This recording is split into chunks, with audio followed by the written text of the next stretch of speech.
கொத்தமல்லி தண்டு சட்னி. இந்த கொத்தமல்லி வந்து கொத்தமல்லி இலையில சம்டைம்ஸ் இந்த மாதிரி பெரிய பெரிய தண்டு வந்துடும். அதை நம்ம வேஸ்ட்டாக தூக்கி போடாமல் நம்ம சட்னி பண்ணலாம். இதுக்கு இந்த கொத்தமல்லி தண்டு ஒரு ஒரு ஒரு கட்டில் இருக்க தண்டு எடுத்து வச்சுருக்கேன். 2 பச்சை மிளகா, இஞ்சி, பூண்டு, புளி, தேங்காய், பெரிய வெங்காயம். தேங்காய் 2 சில்லு எடுத்துக்கணும். கடாயில் ஆயில் போட்டுக்கணும். பச்சை மிளகா அதில் சேர்த்துக்கோங்க. இது கொஞ்சம் நல்லா வதங்கணும்.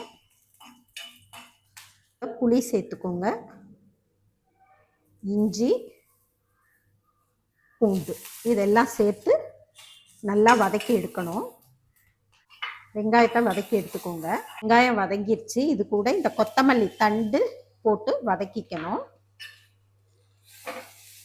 மிக்ஸி ஜாரில் தேங்காய் சேர்த்துக்கோங்க. பச்சை மிளகா, பூண்டு, புளி, இஞ்சி எல்லாத்தையும் சேர்த்துக்கணும்.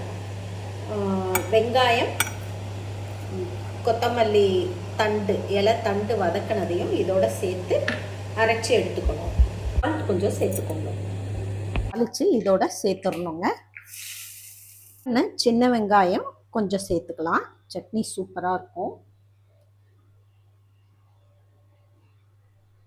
கொத்தமல்லி தண்டு சட்னி ரெடி ஆயிடுச்சுங்க.